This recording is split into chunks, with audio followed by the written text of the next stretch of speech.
क्या रोहिणी आचार्य तेज प्रताप यादव के साथ आएंगी? क्या रोहिणी आचार्य तेज प्रताप यादव की पार्टी जनशक्ति जनता दल में शामिल होंगी? क्या रोहिणी आचार्य पार्टी और परिवार से अलग हटने के बाद अगर बिहार की राजनीति में बना रहना चाहती हैं तो क्या ये कदम उठाने के लिए विवश हो जाएंगी? दरअसल लालू परिवार में बढ़ता विवाद किसी से छुपा नहीं है, जग जाहिर हो गया है। जहां रोहिणी आचार्य ने अपने भाई तेजस्वी यादव पर गंभीर आरोप लगाते हुए संजय और रमेश का नाम लेते हुए ये कहा है कि उनके साथ बदतमीजी हुई है, उनके ऊपर चप्पल उठाई गई है और गंदी गंदी गालियां दी गई हैं और घर से निकालने के लिए उन्हें धक्का मारा गया है। तमाम आरोप रोहिणी आचार्य ने लगाए, लेकिन इन्हीं आरोपों के बीच में और क्या कुछ कहती हुई वो नजर आ रही हैं, सुनिए जरा। जो बोलना था हम अपने फेसबुक पे अपने ट्विटर पे बोल चुके हैं। क्या बोले? आपने जो ट्वीट किया उसमें कहा गया है आपने कहा था कि परिवार चप्पल चलाया गया, गालियां दी गई, आप भी दुखी हैं। आपने कहा था कि चप्पल चलाया गया। चप्पल चलाने की बात आप नहीं करिए। अब आप लोग जाकर रोहिणी कर लीजिए, सही बात है। रोहिणी जो बोलती है सच बोलती है, और जिसको भी कंडेम करना आकर के सामने मेरे सामने बैठो। रोहिणी किस बात पर ये खफा हुए, क्या हुआ कुछ बताई नहीं।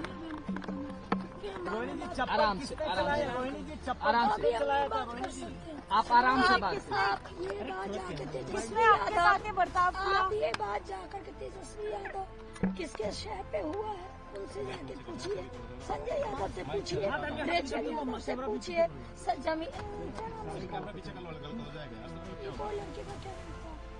रमेश से जाके पूछिए।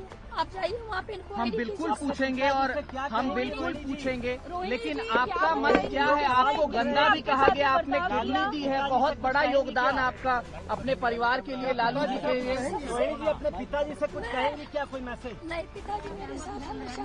कल मेरे माता पिता भी रो रहे थे, मेरी बहन रो रही थी मेरे लिए। मुझे भगवान ने मुझे सौभाग्य दिया कि मुझे मेरे इस तरह के माता पिता ने जो मेरा हर समय मेरा साथ दिए। मुझे बस इतना ही कहना है कि भगवान ना करे कि आप लोग के भी घर में कभी मेरे जैसी बहन बेटियां, जिस घर में भाई हो, भाई लोग का ही योगदान होना चाहिए। काहे सारा बलिदान बेटी लोग दी, और जब बेटी को सवाल पूछे तो आप बोल दीजिएगा कि आप ससुराल में जाओ, तुम्हारा शादी हो गया। हाँ? आप बहुत ज्यादा रोई हैं, इसकी वजह से आपकी आवाज बैठ गई है। रोहिणी आप बहुत ज्यादा रोई हैं। आपकी लालू जी से कोई बातचीत हुई इस बीच में? जैसा बर्ताव किया चप्पल फेंकने मैंने सिर्फ अपने भाई को घर से निकाला है। मेरी बहनें, मेरे माता, मेरे पिता मेरे साथ हैं। लालू जी से कोई बातचीत हुई है इस बीच में आपकी? अगला कदम आपका क्या होगा? जिसे हर दिन मेरी बात हो रही है, हर समय कैमरा का पीछा कर रही है। तो आप अब कब तक यहाँ दिल्ली में रहेंगे? बॉम्बे में रहेंगे 10 दिन। मेरी सास भी कल से रो रही है ये सब तमाशा देख करके। उनको मेरी चिंता हुई, इसलिए उन्होंने बुलाया कि मैं जा रही हूँ अपनी सास के पास। जहां रोहिणी आचार्य ने आरोप लगाए, सवाल खड़े किए, तो वहीं अब ये चर्चा है कि जब आरोप लगाए गए तो खुलकर तेज प्रताप यादव उनके समर्थन में उतरते हुए नजर आए। तेज प्रताप यादव ने तेजस्वी यादव पर हमला बोला और तेज प्रताप यादव ने एक पोस्ट भी किया जहां मीडिया के सामने वो खुलकर जयचंदो का जिक्र कर ही रहे हैं, तो वहीं तेज प्रताप यादव ने पोस्ट भी किया और पोस्ट की शुरुआत में ही तेजस्वी पर सीधा निशाना साध दिया। आपको बता दें कि उन्होंने लिखा, बहनों का दर्द क्या होता है तेजस्वी क्या समझेंगे, क्योंकि बहन का मतलब मैं समझता हूँ।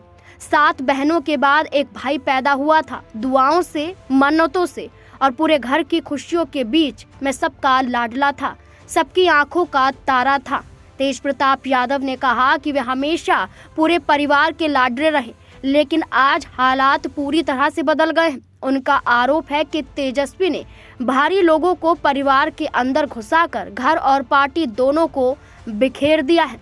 तेज प्रताप यादव ने आगे लिखा, तेजस्वी ने जयचंदो रूपी षड्यंत्रकारियों को हमारे परिवार में इस तरह घुसने दिया कि पूरा परिवार निगल लिया। आरजेडी परिवार तार-तार हो गया और ये सब सिर्फ इसलिए क्योंकि कुछ लोग पार्टी को हड़पने के लालच में थे। जहां तेज प्रताप यादव ने गंभीर आरोप तेजस्वी यादव पर लगाया तो वहीं रोहिणी आचार्य भी तेजस्वी यादव पर आरोपों पर आरोप लगा रही हैं। अब देखना होगा कि क्या वाकई रोहिणी आचार्य या तेज प्रताप यादव ये बड़ा ऑफर देते हुए नजर आएंगे।